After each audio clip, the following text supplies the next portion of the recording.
We want to get into the viewer's head as much as possible so that people have no choice but to watch you. The strategy is currently working. I heard you can make anything go viral. It's actually pretty simple. It's actually better to just be malicious. I never knew that about YouTube. That is wild. Actually doing things that no one else has done, 10 times crazier. Everything you say must progress the story. So you gotta wine and dine the viewer. I got a hacker on my team, by the way. I think it was like 100 ideas every day. Most important resource is your... So what's your name, occupation, and YouTube password? Okay, my name is Jenny Hoyos. I'm a YouTuber, and my password is password. So, I'm just kidding. I'm gonna kidding. have to try that. I'm gonna log into the account. Oh my gosh. So we're gonna start off.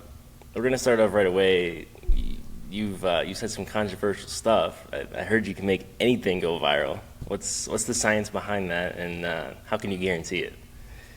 Yeah, so when it comes to making anything viral, I think it's about finding the virality in the thing. So even though there could be something boring, you just got to find what is it that's trending or viral about that thing that we can spark people's interests and create curiosity around that thing. So how would you go about creating like a viral short talking about something like garbage cans? It's actually pretty simple. So basically I looked through millionaires' trash cans and found blank. You know, you just got to find like what's going to make people interested about it. Sometimes you got to find what's the juxtaposition, the conflict, the stakes into and add that into the topic or concept. So really thinking outside of the box and like making a story out of it, right? Yes, exactly. Storytelling is like the number one when it comes to content creation. So then when you create a short, what's like the first thing you do before you do anything? It's got to be the hook. Even before the title or anything, like it's got to be the hook because Not even you the don't idea? really You just come up with hooks? honestly, because the hook is the idea. I mean, yeah, you'll have the concept, but sometimes I'll have an idea that I end up changing because it wasn't the most viral hook, if that makes sense. You have to find the most viral hook, and then, you know, the progression of the video and the idea kind of changes based on whatever the strongest hook is, to be honest. Walk me through the process of creating a video like A through Z. Yeah, it could be it's actually pretty in depth. I'd probably be talking for like 10 hours, but in a very like a simplified manner, right? I'll have like a general idea and I'll come up with the hook based on that. And within the hook, I'll try to think about how I can not only set up the video, but also add conflict. So like the video's already starting, while also figuring out like I want within the first 5 seconds of the video to foreshadow what's going to happen at the end. So not only are we telling them what I'm doing, what's at stake, but also how the video is going to end. And I do that like on the first go. And then I actually just film the video going into it based on like that. And I don't even like script when I go into it. I just kind of like film, and whatever happens, happens. And then in post we find the story, and then I script around that. And yeah, that's pretty much what goes into it. So when you're filming, you don't even have a shot list, you just kind of go in blind and just kind of see what happens? So I used to have a shot list, and I used to like be very strategic on every single thing, but I'm actually now just filming everything. Like I'm just filming the whole time and trying to get like multiple angles as well. So that definitely helps because I want a more authentic feel to the videos. It depends on the type of content you make though, because I want it to feel more vloggy, which would mean it needs to be less scripted. That makes sense. We talked briefly about hooks, but when you're creating one, what are you really thinking about, and how do you think about like the first frame as well as part of like that hook, rather than just the words, but it's also about like the first frame when somebody swipes onto a video? Yeah, when I think of the first frame, I think of something that's very clear in the center, not too many focus points. It's literally like a thumbnail. Like you just want it to like make sense without hearing anything, and start with the action. The video needs to start with you immediately like doing the action that you're stating that you're doing. So then that's how I go about the first frame, as well as what I'm saying is I try to have power words in the beginning of my hook. So if we're, let's say talking about money, the first thing I should say is money. Or if we're talking about Mr. Beast, the first word you should use is Mr. Beast. Like I notice a lot of people, like, for example, like I had a client who made a video where they were talking about intermittent fasting, and they were like, intermittent fasting can help you lose weight. Instead of saying what the correct thing to do is lose weight by intermittent fasting, because you want to have the power words first, and then everything leads after that. That's good. That's really good, because so many people, they'll start out like their hook. I mean, like it's a good hook in theory, but with the power word, I think, like you said, that would really increase like their. You need that immediate stop. Yeah. So then, swipe away percentages, because that ties right into that. What's a good swipe away percentage for you? What do you see for some like your clients or your friends? What's a good percentage for people to aim for? Well, the average across YouTube is around 70%, I believe, which is why I personally aim for 80% plus. My top performing videos are 85 to 90%, which is honestly the range I would say people should aim for, but it's very tough to get to that number. What's the lowest percentage you've seen that like does well? 70. Like, could you do I'd say well about 70. With 70? Okay. Yeah, I say okay, because here's the kicker. If you're able to get strong rewatchability, then it makes up for it if people are rewatching the video a lot. When people are rewatching, that doesn't count, right, for the percentage. Like it's only on that initial swipe. Yeah, it's only on the first watch, but it does help the overall retention, which I believe matters more than STR in itself. But STR helps, for sure. And as a video gets pushed more and like goes more viral, does that percentage like tend to go down, kind of like how click-through rate does, or how does that work in the correlation? Oh yeah, it definitely goes down. It's probably just like CTR, which is why I call it STR. I think it's no one calls it that, but yeah, it's very much like it. It's a good metric to call it. It's easy to say. Versus right now, it's VVSA. Like it's like a waste of air. I don't know. Yeah, that's a lot. You gotta come up with a mechanism for it. Exactly. So, I read the statistic the other day when I was researching for a video, but like millions of shorts are posted today, and that's just on YouTube. Like obviously TikTok, Instagram. There's so many short form videos going out. So, how do you, besides like the hook, how do you stand out from everybody else? What do you have to do differently? Yeah, so transparently, a lot of people treat short form content like short form content. So the way to stand out is to make long form content, which is like kind of like a weird thing to like wrap your head around. But what I mean by that is like, don't do a 24-hour challenge, do a 30-day challenge on a short. Like you're going to stand out so much more. If you put effort, people see that effort. And I actually think like that's probably one of the most important things. Just like, putting long form effort will make you like almost guaranteed to blow up on shorts for sure. Are you going to look to do that in the future or no? Like put long form effort on shorts? Yeah. I've been doing that. You don't really need to. I've been doing that. That's true, but like if you did. But I am scaling back now a little bit because I feel like there's other ways to stand out, but that's the easiest way to stand out. Okay. Yeah. What are some of the other ways, if you don't mind sharing? I'd say the key thing is it's kind of in the name, but novelty. So just like actually doing things that no one else has done and just 10 times crazier without necessarily having to work harder, just smarter. I'm trying to for example, like instead of, it kind of goes back to it. Like instead of like reviewing one burger from a fast food place, like review 10 in one short, or like I'm trying to think or for example, another thing I've been doing is we've been using a lot of motion graphics in our short form content, and not that many people do that on shorts because it costs a lot more when you do that because when you outsource that, but it just stands out so much more. Look at Iman Gaji. That's why everyone's trying to copy his editing style, because he actually just puts his editors, he's paying like 10x more than the average person. Right. So right. Yeah. Yeah. For short form, he doesn't do it too much, but I have seen other creators in the space that do a lot of that.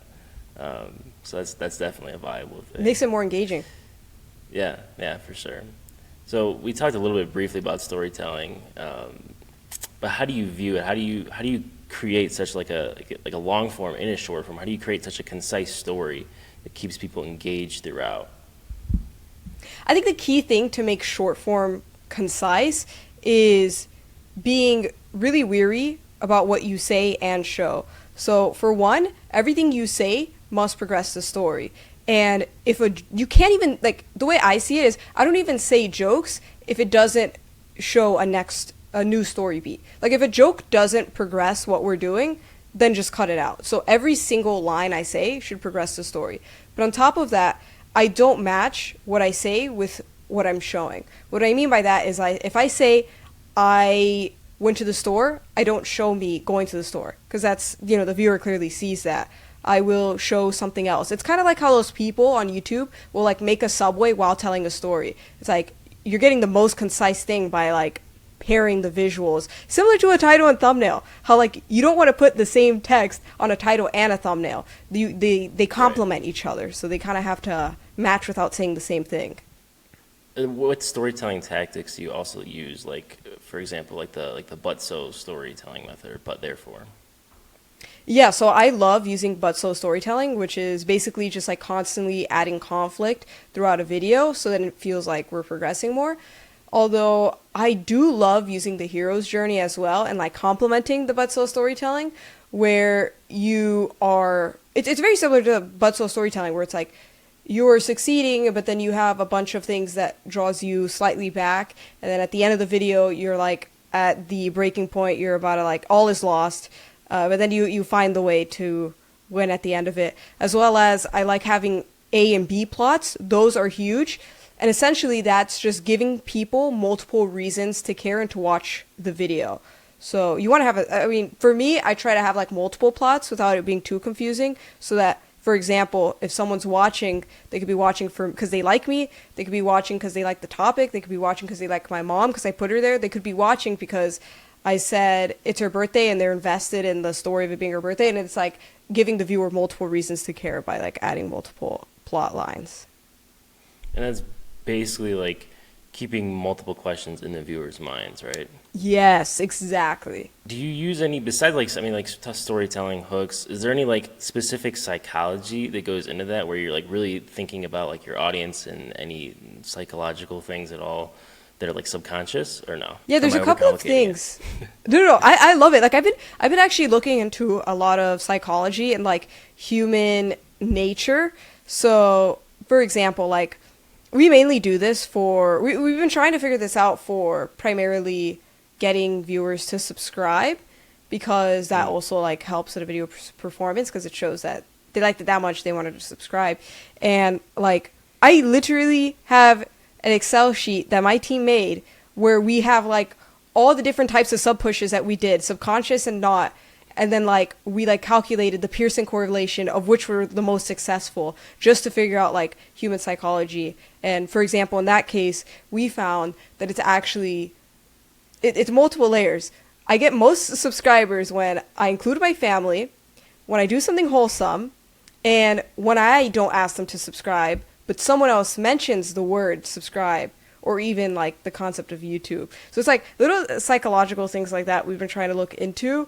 But no, like, we haven't gone too deep on like actual psychology studies yet, but we just look at our data and see what's working with our audience and then implement that. Interesting. That's something I feel like nobody does that. Nobody thinks about like even just that little bit, like the subscribing, like, or even, trying to correlate the data between having your family in, having them out. I mean, asking for a subscribe, like. Yeah, it's important. That's what you got to do, but. Yeah, like, on top of that, like, and it's really important to look into it because, like, we found, for example, that, like, like, a lot of people could probably see, like, on their analytics, like, oh, I got the most subscribers when I did this. But then what they don't see, without putting it on an Excel sheet, is, like, yeah, my conversions were higher by, like, I think it was, like, 0.5% when I do those things, right?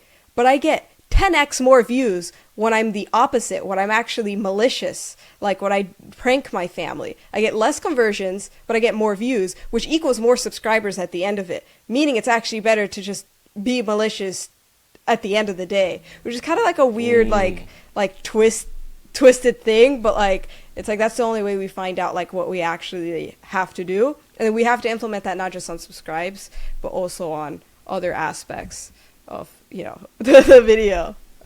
Yeah. When did you start tracking all this stuff?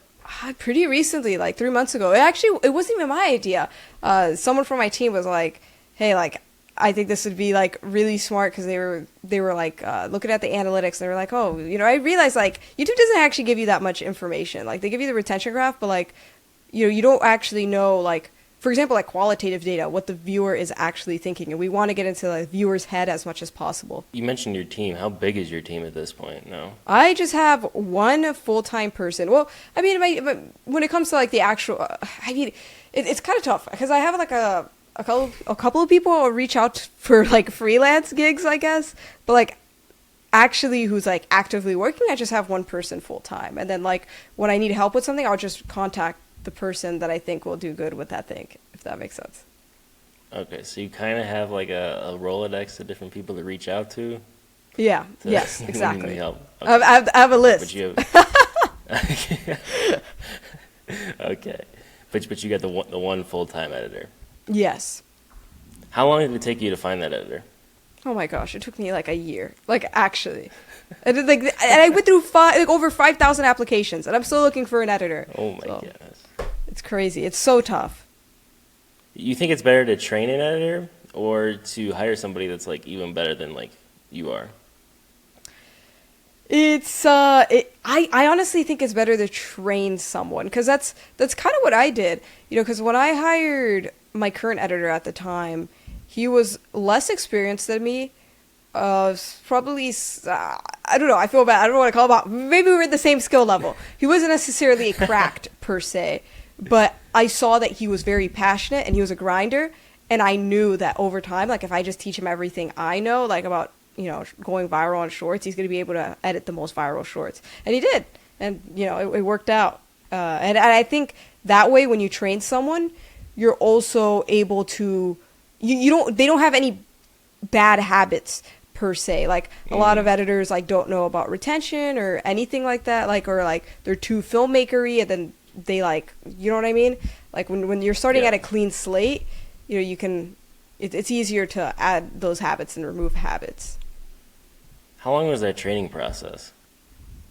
Like a month.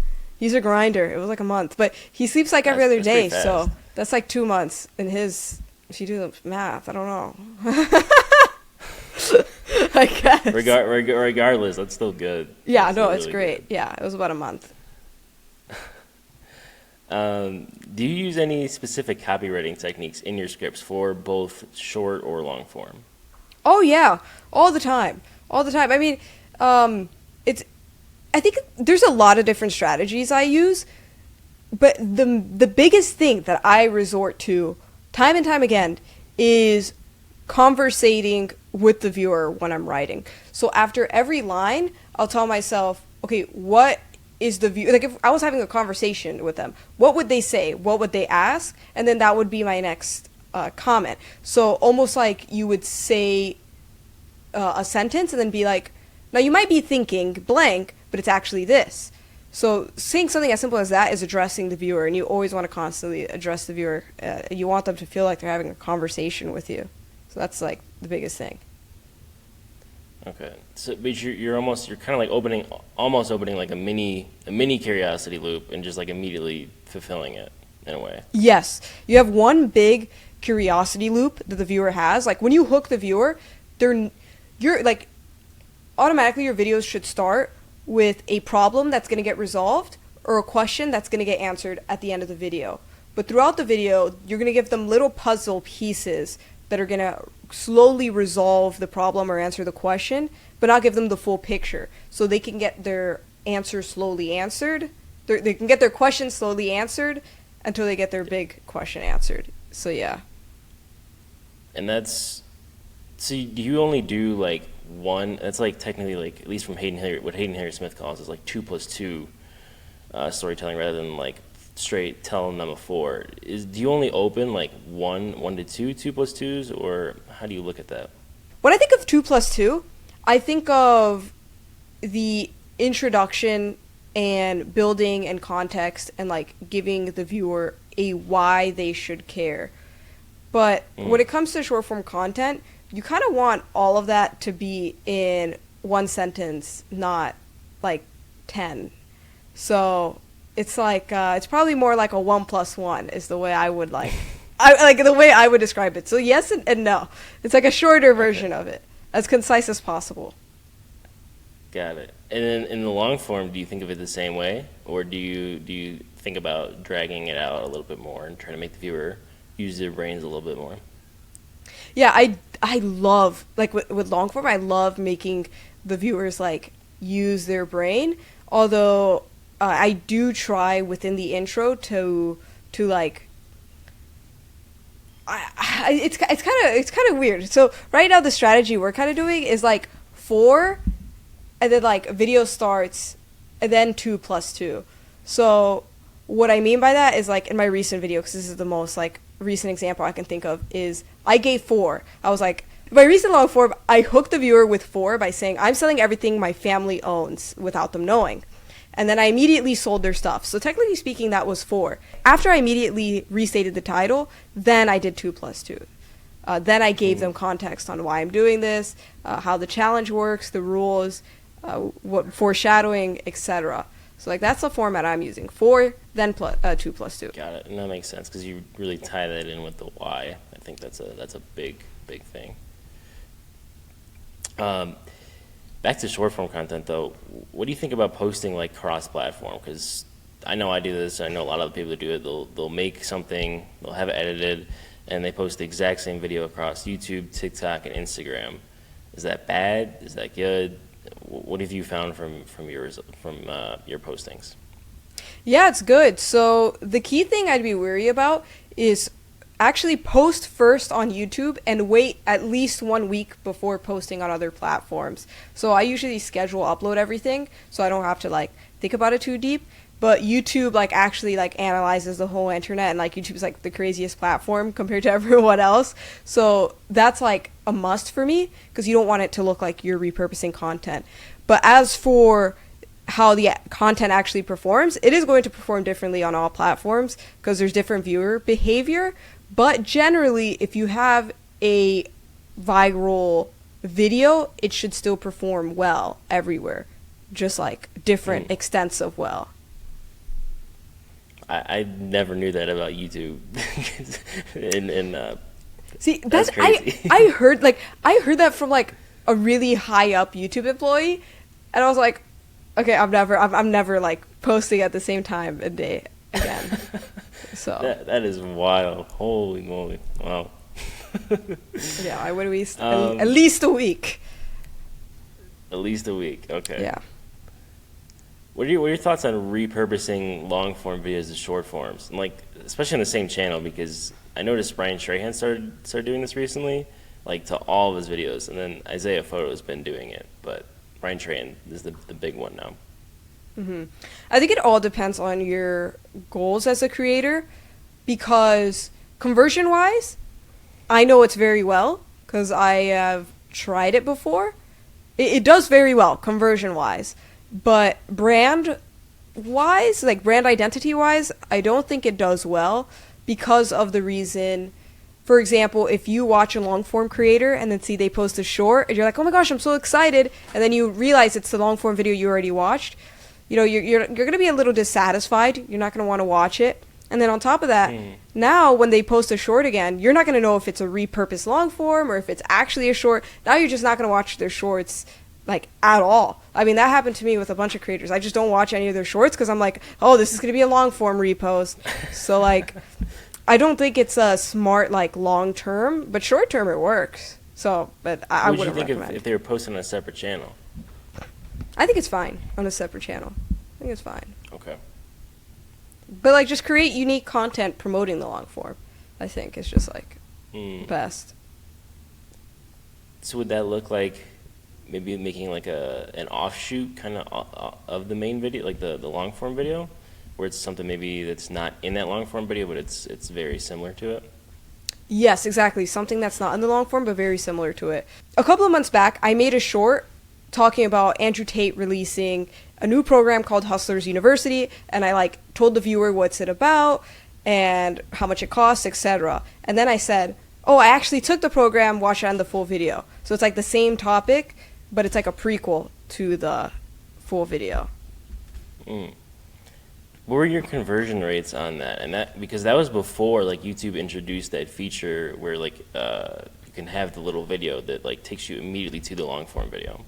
Yeah. So at the time, it got 10 million views and converted 500,000 people, which is like, I think it's insane conversions.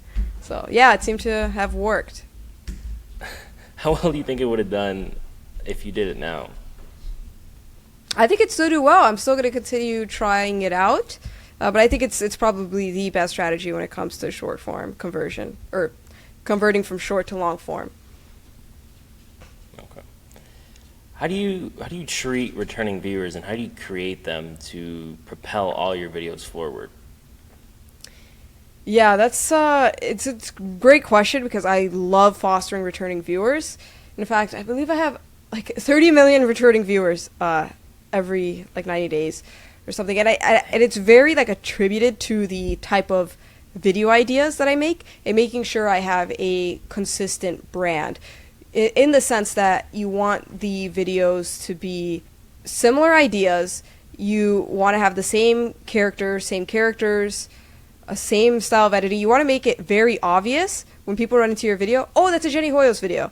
The most important thing is honestly buckets. So buckets are basically series that have almost the identical, like same like title and concept. It's just like you're swapping out one small thing within the videos. So for example, I have a bucket where I remake fast food items at home, and for YouTube, it's very easy to send it out to a returning viewer again because they're like, oh, this viewer liked when she remade a Big Mac. They're going to like when she remakes a Starbucks. They're going to like when she remakes a Burger King. It makes it very simple when you have a series, so YouTube knows to send it out to your viewers again, especially if they liked when you did it the previous time.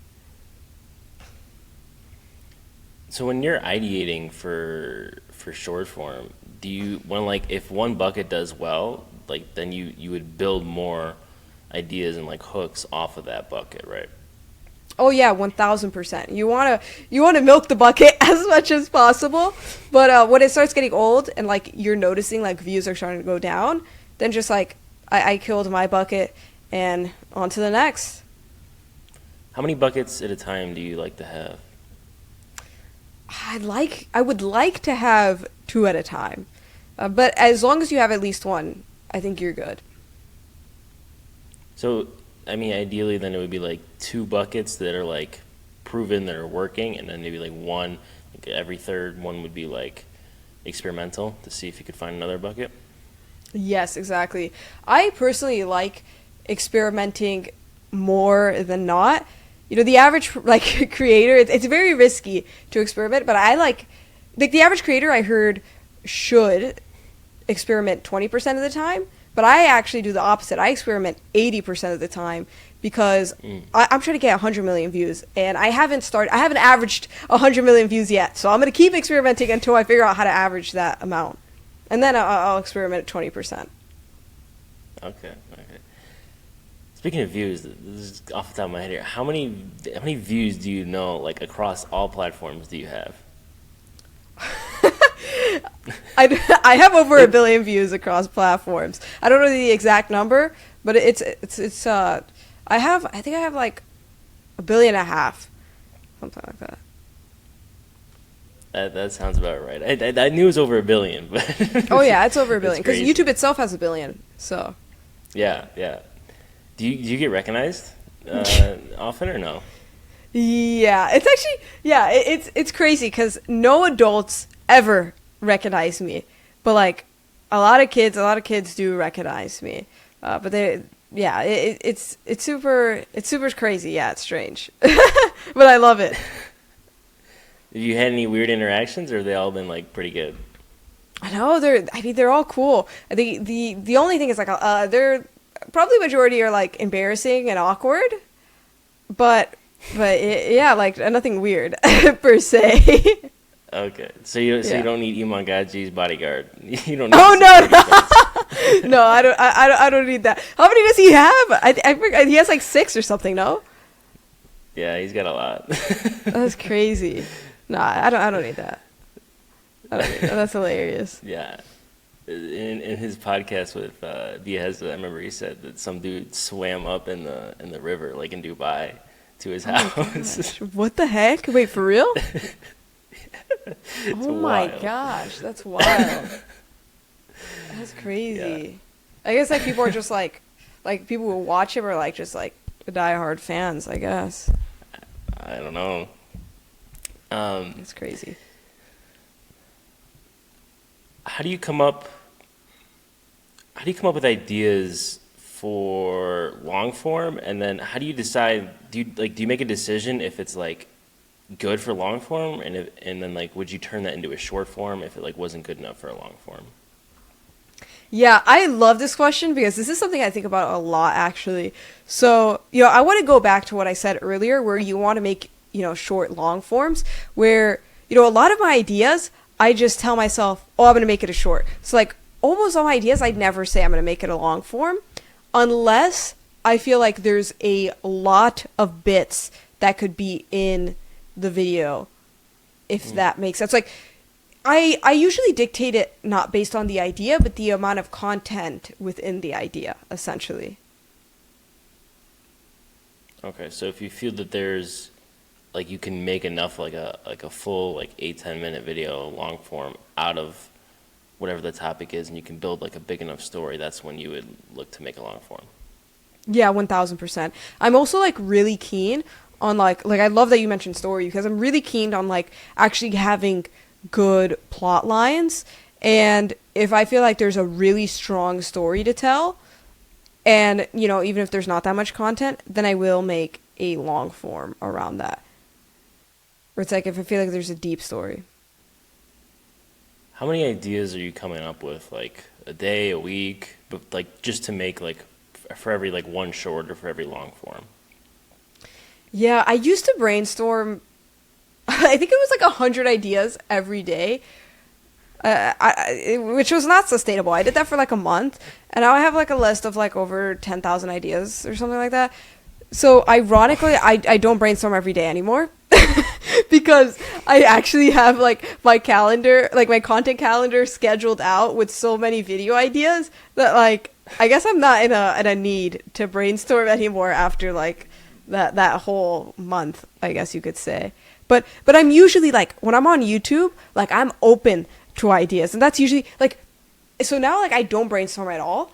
But what I do is be open to ideas, and when I'm watching YouTube, like saving videos that I find interesting or screenshotting things that I get inspiration from, or like while I'm doing something in real life, if there's like a funny thing I notice, I'm like, oh, I can make a video around this.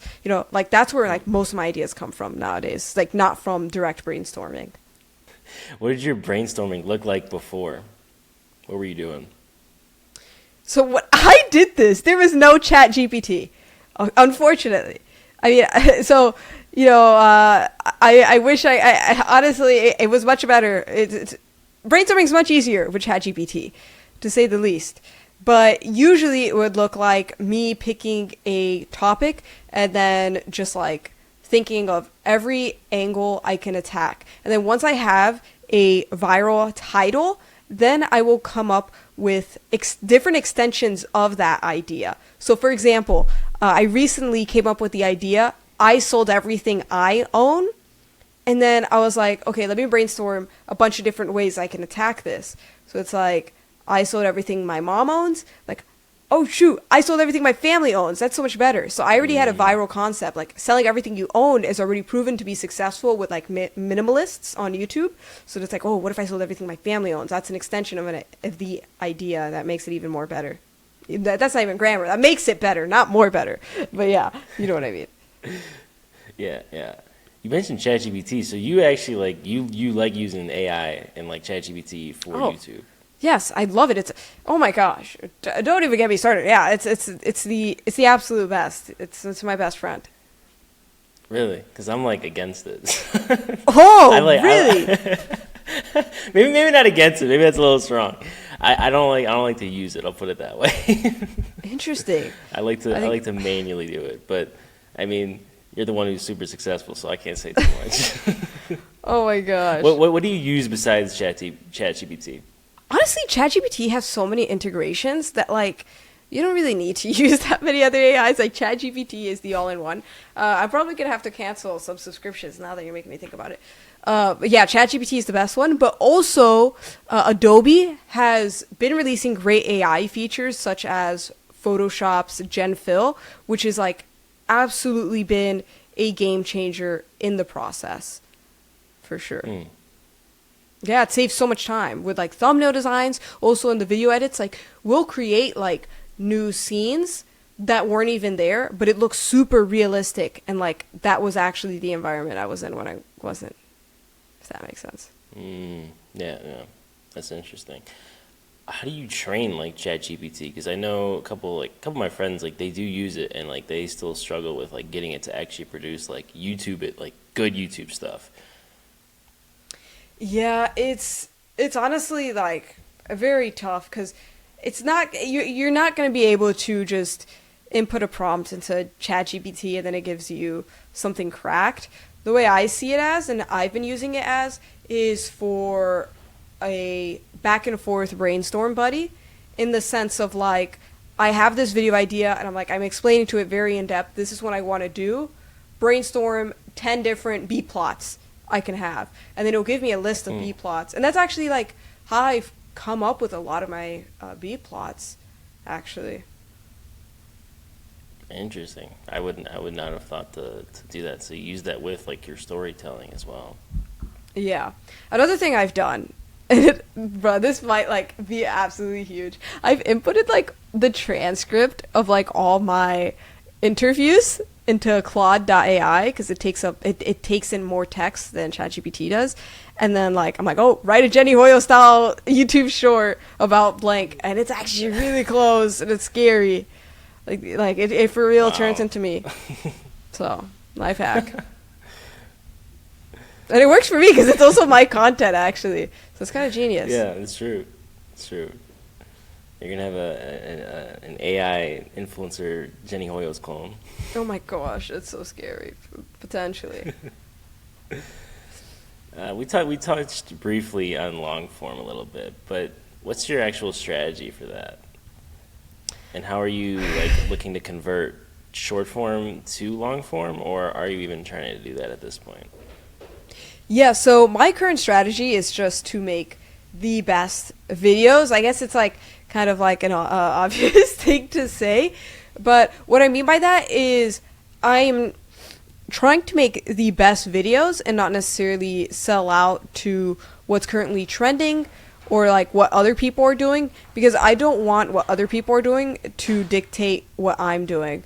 So if a bunch of people are doing the Grimace Shake Challenge, for example, I don't want to just like make a video just because it's a trend, which I actually didn't make the video on it actually. And that's like the main thing I'm thinking about. So it could be evergreen and it could take off whenever.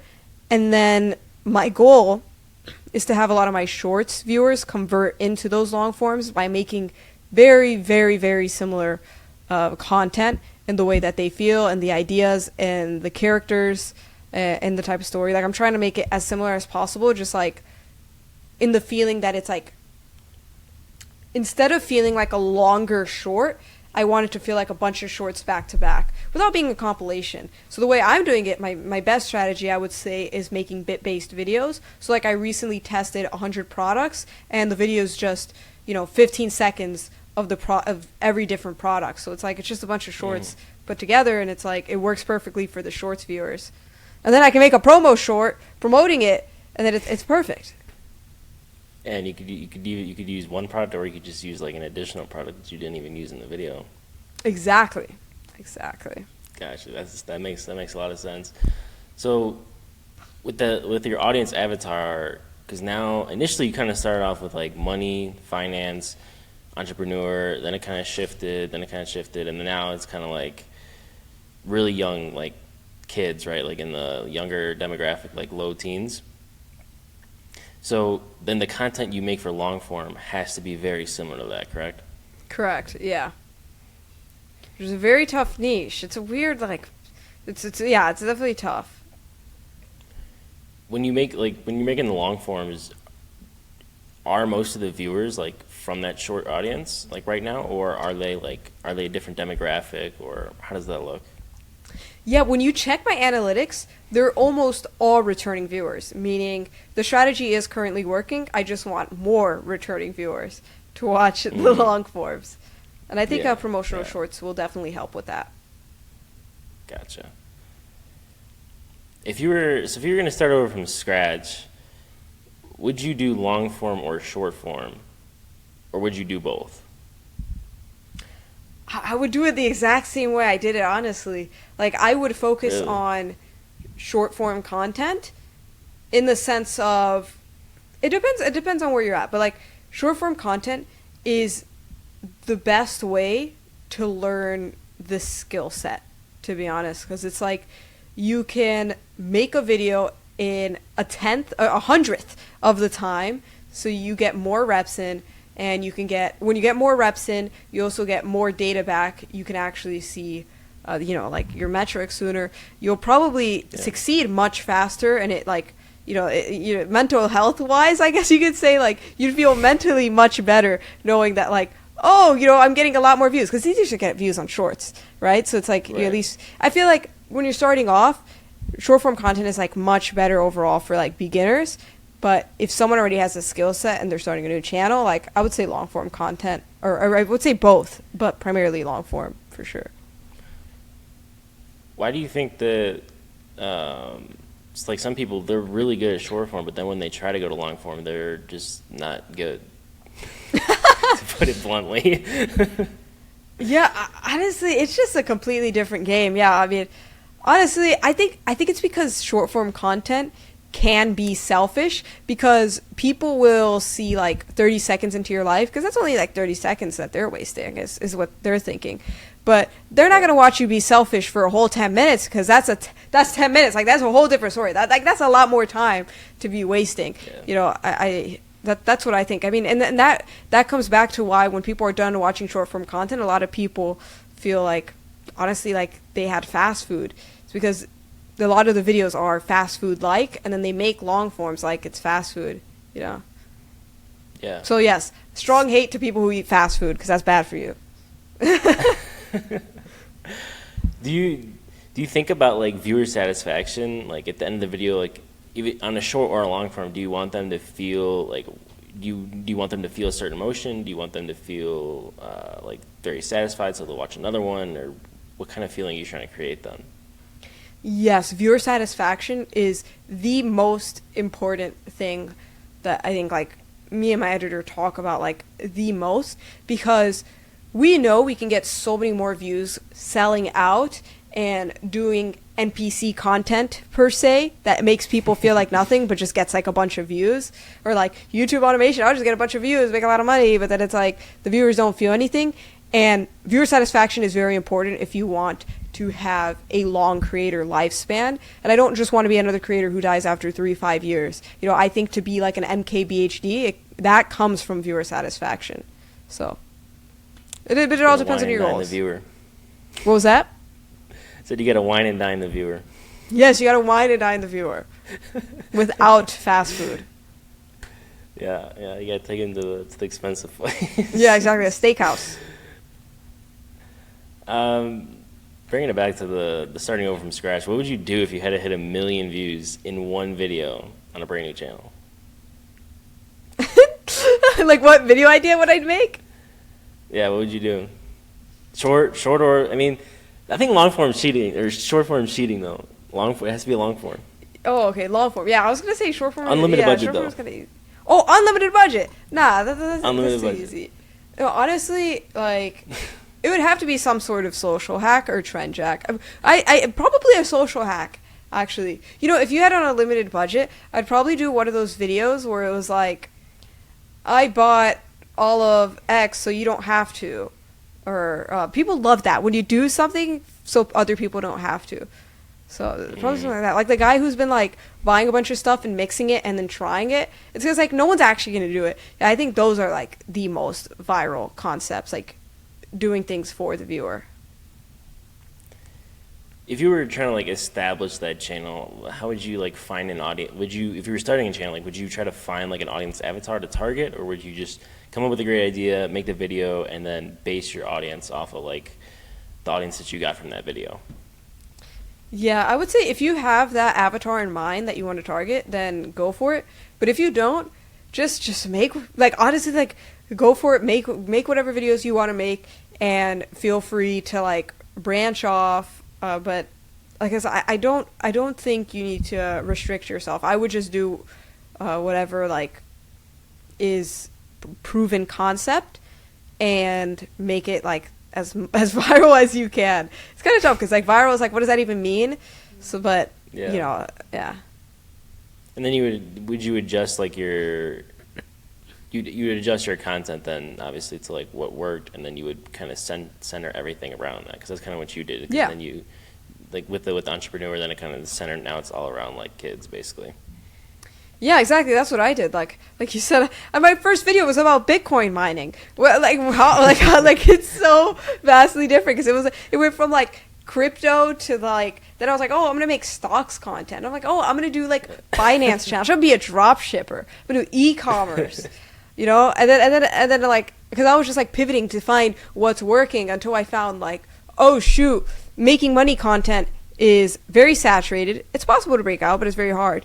But no one's doing cheapskate content. So I'm just going to make fun vlogs of the life of a cheapskate. It's basically like where we landed, because that's what worked, you know? So. If you were an entrepreneur or someone who just doesn't have a lot of time to film like really creative shorts, to really think of ideas, and they're only posting like talking head videos or like just podcast clips, what would you do to make them go viral? Would there be editing? Would there be a way you frame it? What would that look like? When you don't have that much time, it's actually very hard, because then you can't optimize the video as much and you can't apply these strategies, because, you know, a lot of these strategies and storytelling techniques you have to deeply think about. So in that case, I would actually go for quantity over quality and just bulk up a bunch of videos, and you might not get consistent views or consistently go viral. But when you have just like that high quantity that you're posting, you're kind of bound to like have something go viral, and then like just keep doing whatever that thing is. So that'd be what I do. It's very simple. Yeah. How do you look at pacing in videos, like in short form? Like, do you speed it up, slow it down, or are you just gonna keep it like a similar monotone pace throughout the video? Yeah, I love this. I love this topic. So for starters, with pacing, it should never be fast. It should never be fast, because when it is too fast, people get confused and they leave. When it's too slow, people get bored and they leave. It should be fairly medium paced throughout. However, you want it to be concise in the beginning and concise at the end. And that's like the key thing. So how do you monetize your short form content, and then how much money do you make? Okay, that's a loaded question. So when it comes to monetizing my short form content, there is ad revenue and there are sponsorships, and then there are other aspects of the business. So I also do consulting, and I guess you'd say consulting. I do a lot of different like consulting services, such as like calling people or like doing scripts, giving feedback. You know, that kind of all falls under the same umbrella. I guess it depends on like what like it really just depends on everyone. You could do like whatever type of monetization you want to do. But the key ones, if you're creator focused, are ad revenue and sponsorships. And I will say the key thing when it comes to monetizing in short form content is honestly being a consultant, because even when it comes to sponsorships, I don't think I would get any sponsorships if I wasn't a short form consultant in the sense that like I speak to these companies like, okay, like, you know, I'm going to get you like at least 1 million views, at least 1 million impressions on this. And like, I like, you know, explain to them like how I actually think about this. So not only are they getting value of like, you know, the impressions, but also like learning my process and understanding how to make viral ads. And I also kind of teach them that like throughout the process. So it's very much like I'm coming to them as a consultant, actually trying to help these companies. It's very interesting because I don't feel like a creator just getting paid to promote their product. I'm like actively also brainstorming, oh, like for your product, would it be better to have you on YouTube or Instagram? Because Instagram, I have an older audience, etc. I think that's the biggest thing when it comes to monetizing in this business. But majority of creators just monetize through ad revenue, where I'll say my RPM is like double the average. So like off the bat, it's like probably like, yeah, you know, it's not that high, but my RPM on shorts is 11 to 12 cents. The average is like 5 cents, and I have over like 1 billion views. So I guess you could do the math on how much is being made there. Because I don't know the exact number that's been made, but you guys can do the math, I guess. Yeah. You ran like I remember this. You ran like a 6 week like boot camp sort of thing. How well did that do? Oh my gosh, that was crazy. It was a 2-day boot camp. It was 2 days. It was insane. It was 2 days. 2 days. It was a 6-hour program for $300. Absolute steal because I charge $1,000 an hour to consult with people. So 6 hours would be for $300. And it was great. Those 2 days, 100 people signed up. 100 people signed up to that. So, yeah. And it's on recordings, too, as well. So So you're able to monetize that as well? To passive income, so they say. Yeah. So, yeah. Nice. What does your day-to-day look like now? Oh, my gosh. What's a day in the life of Jenny Hoyos? Day in the life of Jenny Hoyos. I am constantly working. I'm never doing anything else. I'm always thinking about work. Yeah, so, but I swear, if I talk about what my day-to-day life seems like, it's going to sound like one of those basic, like, entrepreneur, like, 6-figure entrepreneur YouTube video. You know what I'm talking about. But, like, like, I wake up at 5 a.m. You got to exercise when you're in a fasting state. Then you eat, like, you know, healthy. Then you work. Then, you know, you exercise a little bit more again. Then you eat. Then you work. Exercise a little bit more. You eat. And then you go back to work. You know what I mean? Exercise mixed in there. Yeah, but it's not like intense. It should be intense. But no. Honestly, I'm just constantly working. It's constantly on the grind.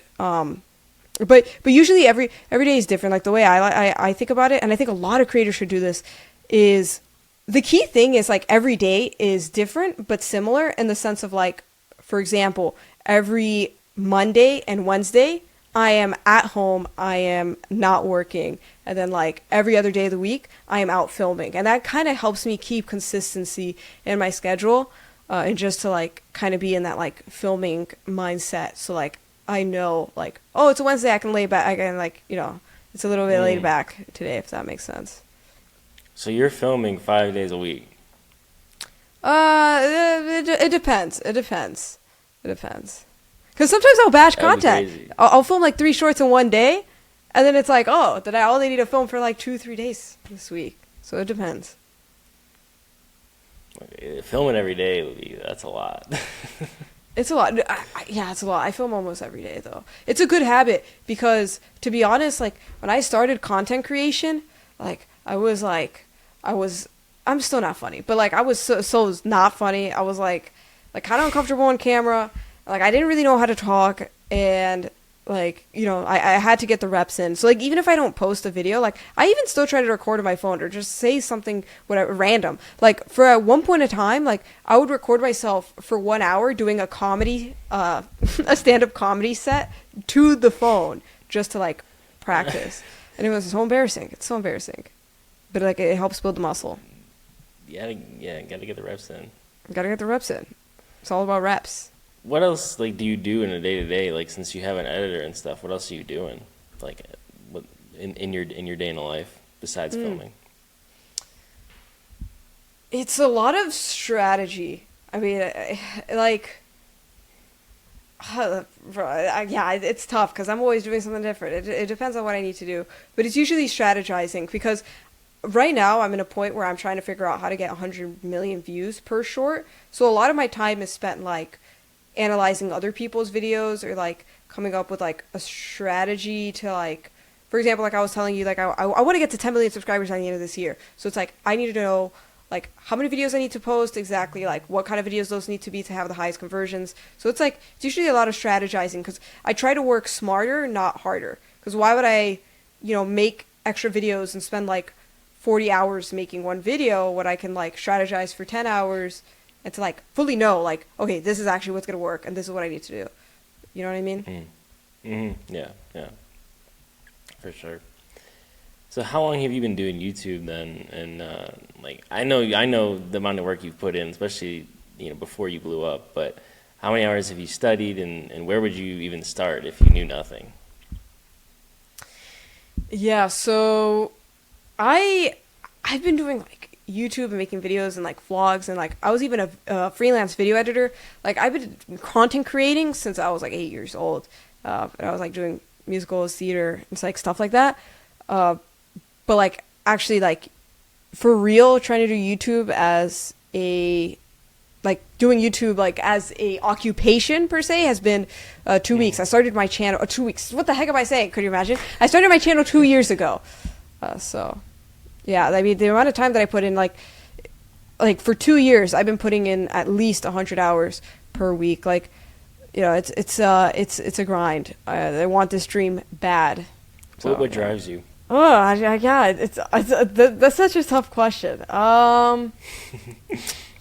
What does drive me? I don't know. Yeah, honestly, okay. What drives me is I don't want to sound cringe. Like I really don't want to sound cringe, but like I want to. Like I'm trying to think like how to word it without sounding cringe. It's just always gonna sound cringe when you say you want to inspire people.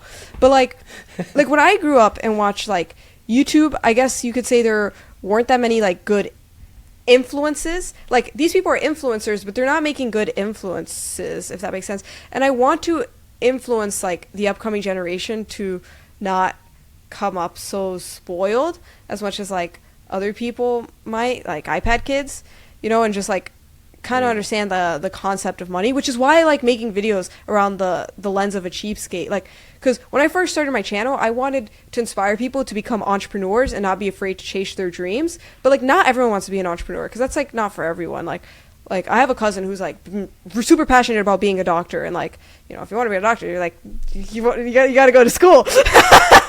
Like you know what I mean? So it's like you gotta go to the Matrix. Yeah, you gotta take the blue pill.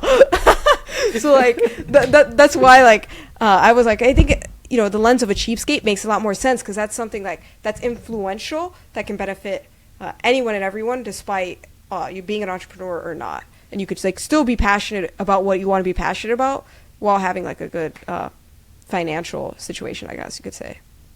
Mm-hmm. Don't you think you're contributing to the iPad kid problem though with your shorts?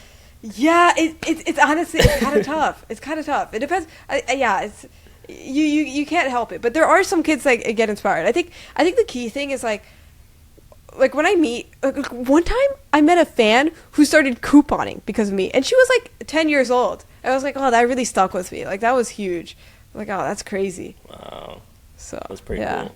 Yeah, we met at a Publix, which is a grocery store. So what are the odds? Yeah.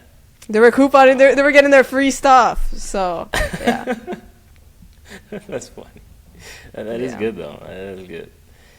So where would you start, like, to learn YouTube if you knew nothing? Like, if you were starting over from scratch, haven't created content before, where would you look? Where would you start? There's so many places. For one, Creator Now is a great place for beginners, I'd say. And then intermediate level, I joined like Channel Jumpstart, which has been great. But as for like, if we're talking free resources, I would say don't waste your time watching like I'm trying to think of a nice word, but the bad YouTube advice videos, because there's some bad, like, people like they talk about a lot of nothing. There's some people that talk about a lot of nothing, but just find the people who are actually, I would say honestly, like, watch like the podcast, the interview with like creators that you want to be like, or that you like see are successful. I think that's more beneficial than the people who are YouTube gurus, because like they grew to their subscriber count talking about YouTube advice, but they didn't actually know how to grow a YouTube channel. They grew their YouTube channel by talking about YouTube. If that makes sense. Right. Yeah, like, yeah. Like, you get what I'm saying. So yeah, but the most important resource is your analytics. Looking at your own analytics. See, like, if your STR, if your view versus swipe away sucks, fix your hooks. If your retention sucks, fix your storytelling. You know, look at your own retention. That's your viewers talking to you. So yeah. Yeah, then just take action on that, and just keep doing the same thing over and over again. Yeah, exactly. You're just wasting your time. Yeah. Yeah, I bring that point up a lot because that's something I did. So that's why I always like to say that. So. Oh my gosh. What's one thing you believe about YouTube that no one else does? Honestly, the importance of viewer satisfaction. Like, to some extent, some people pay more attention. Like, what I mean by that is people pay a lot of attention to retention percentage and not as much attention to the retention graph itself, because the graph is what tells you the viewer behavior. So that's like I think that's more important than the percentage. Like, what was it? My recent video, and maybe this is me just lying to myself, but my retention was low because a lot of people clicked off after the intro, but my entire video was the top moment. Like, within the span of 8 minutes, only 10% of people left, which is like absolutely insane, which matters so much more to me, because if you don't want to watch the video, like if you watch the intro and realize you don't want to watch, then I want you to leave there and then stick around. I don't want you to like leave throughout. So it's like, to me, the graph matters so much more, because I could see it was like one big drop off and then completely flat, and like that shows viewer satisfaction. Got it. Following that up, what's your best YouTube advice in one sentence? Okay, let's see. Oh, there's so much. It's hard to choose. Be unique and create your own blue ocean so that people have no choice but to watch you, because there's no one else doing what you do. That's going in the intro. I need to clip that. Oh, we gotta clip it. That was good. Gotta clip it. That was great. Actually, one last question. How do you think that joining Channel Jumpstart and like Petty Galleries Accelerator has helped you? Yeah, I think it helped me like understand the more complex things when it comes to YouTube. Like, I was aware that like intros like required like good copywriting, but I didn't realize like how deep it actually got and how much effort you actually have to put. Or like with my analytics, I didn't even realize like how important returning viewers are, or like seeing little details that actually make a big difference. I think those programs teach you the small details that only the pros know. And it saves you time. Like I think at the end of the day, you can learn everything by yourself without paying for anything. You don't need any course or program. But these courses and programs, or you know, whatever you're signing up for, they save you so much time. So yeah, they just get you all the information in like a span of 10 hours instead of you watching and implementing for 1,000 hours. Yeah, actually experiencing it rather than just learning it and trying to implement it right away. I'm gonna try that YouTube password after we're done with this call. Oh my gosh, could you imagine? Imagine it works. That's all I got. So thank you. I got so a hacker much on my team, by the way. Just so you know. Wait, really? So, yeah, kind of. Yeah, my accounts. I try to be very. I try to be very safe and secure everywhere. So we got a white hat hacker on the team. Just saying.